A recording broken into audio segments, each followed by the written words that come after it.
Welcome to week 2 of the History of Rock Part 1 here on Coursera. This week we're going to talk about the birth and first flourishing of rock and roll. So that's the period from 1950 till the end of the decade, 1959, 1960. In this video we're going to talk about the rise of youth culture during that period. But before we do, let's briefly review what we talked about in week 1. You'll remember that one of the main points of week 1 is that there were three principal marketing categories or divisions of popular music in the period up to 1955. That was mainstream pop, country and western, and rhythm and blues. And we went through each of those, the history of each of those styles a bit to get a sense of what was going on leading up to 1955. We also raised the question, why is 1955 the birth of rock and roll? Why should we choose that particular year? So now, we're going to focus in on 1955 and see if we can understand exactly how it is rock and roll took off the way it did and why it really should be seen as something different from the styles that came before. And I'll give the story away a little bit by saying one of the main ideas that's often taught with regard to the beginning of rock and roll is that rock and roll constitutes the blending of country and western and rhythm and blues with mainstream pop. So it's the blend of those three with some gospel thrown in on the side and some doo-wop as well that really create what rock and roll is. What I will say is that rock and roll happens when these styles become mainstream pop styles. That is when rhythm and blues and country and western things cross over from their individual markets into the mainstream pop market, and that's what we're going to talk about this week. So let's start with talking a little bit about the entire flow of what we'll say this week about the chapter.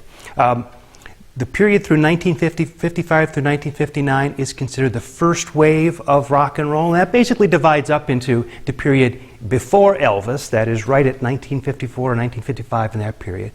Elvis, 1956, and then what happened after Elvis? Well, not after Elvis in the sense that he was gone, but after Elvis's initial success. Maybe better to say, in the wake of Elvis. And so that's the way we'll divide it up. You may be surprised to find out that Elvis is actually not really at the very beginning of rock and roll, but doesn't make his biggest impact until other artists have in some sense cleared the way for him.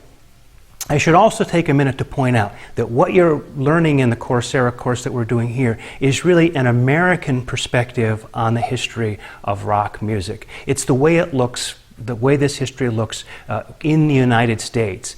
We will find out, especially when we start to talk about the Beatles and the British invasion, that in many ways the history of rock and roll looks different in the UK. Some of the same things we're talking about that are going on in the music here are balanced in different kinds of ways in the UK. So for those of you who are taking the course who aren't in the United States, please understand that we're talking about the course, talking about the subject and the way it looks from the American perspective. The American market being the biggest market really in the world for this music at the time, but that's my caveat with regard to that.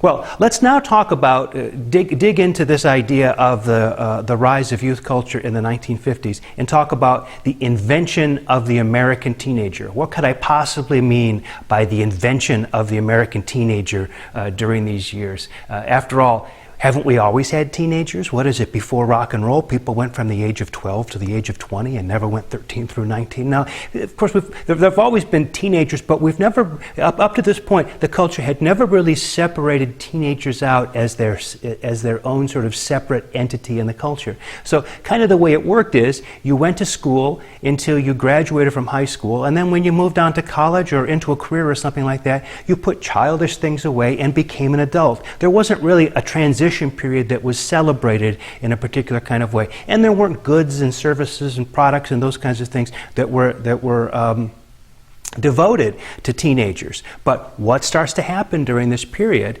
is that parents start to develop maybe a greater sort of care. Well, maybe it's not fair to say care because that makes it seem like the parents before then weren't caring as much about their kids, but they start to really focus more on the children. Maybe that's because coming out of the Second World War, a lot of these people, the fathers had been away at war. People come back.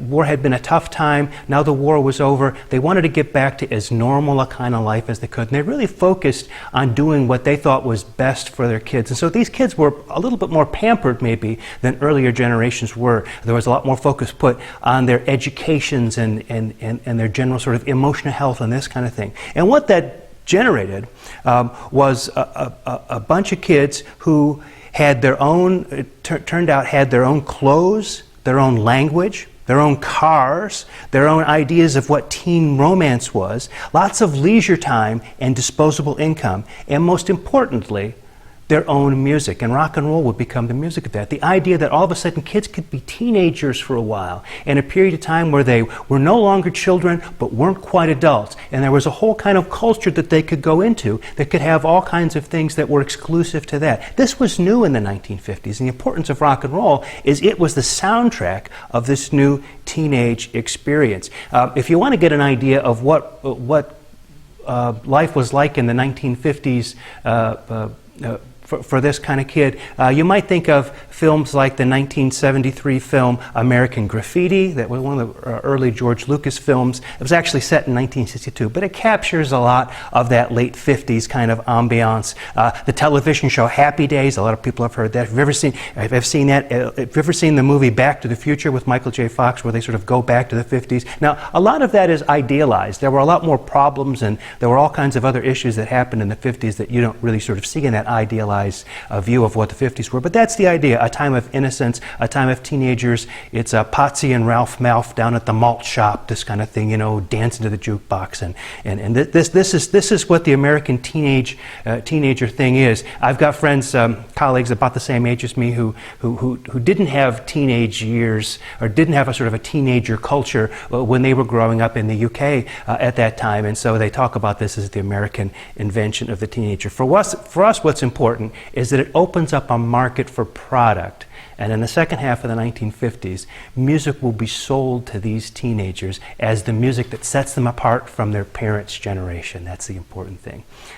We should also talk about the construction of rock and roll, youth, and juvenile delinquency that starts to develop at about this time. A real concern, because people were so concerned with their kids growing up the right way, a real concern that they might take the wrong path. And juvenile delinquency, the idea of kids going bad, kids going wrong, really started to become a thing that people were talking about in the culture. You can see this especially in three films that came out just about in the mid-1950s. There's a film from 1953 starring Marlon Brando called The Wild One, and one of the main characters, the one played by Brando, is a character by the name of Johnny. His motorcycle gang are called the Beatles. Sound familiar? We'll get to that in a couple of weeks. Anyway, Johnny is a rebel, and when asked at one point in the movie what he's rebelling against, he turns to the person who asked him and says, "I don't know, what do you got?" In other words, it was almost rebellion for its own sake, but it was certainly viewed as a kind of juvenile delinquency.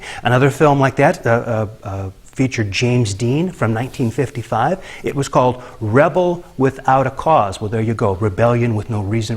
Rebellion for the sake of rebellion itself. A misunderstood youth who, meets tragedy at the end of the film, and that's further reinforced by the fact that the actor, James Dean, actually did meet with a tragic death, and to a certain extent, that sort of solidifies this idea of dying young, rebellion. The thing about The Wild One and Rebel Without a Cause, however, is the music that appears in those movies is not rock and roll at all. And so there is not the direct connection with rock and roll. But the third movie, Blackboard Jungle from 1955, starring Glenn Ford and Sidney Poitier, is about some kids in an inner city school and how they're struggling, and their music teacher, one of their teachers likes to play music to try to connect up. And in the movie, the music he uses is jazz to try and talk to these kids. But over the opening credits and then later in the movie, the song Rock Around the Clock by Bill Haley and the Comets is played.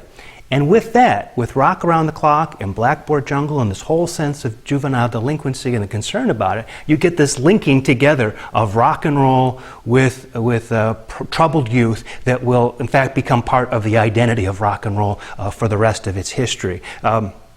What's interesting about that movie, and I guess you really have to use your imagination to imagine this happening, is that the playing of Rock Around the Clock in the theater when people went to see the film, and the film starts out with this sort of crawling text that says, juvenile delinquency in our country is a big problem, this kind of thing, and then out comes Rock Around the Clock. And kids got so excited about the music when they were seeing this film that they actually started to riot in theaters. There were reports of people tearing out theater seats and this kind of thing. Well, what could more reinforce this idea of rock and roll, whipping these kids up into a demonic fever that we need to do something about in our culture and keep these kids from going over to the dark side, this kind of thing. So anyway, these films, the youth culture, all this sort of pulled together to create an environment that makes it possible for rock and roll to begin to flourish.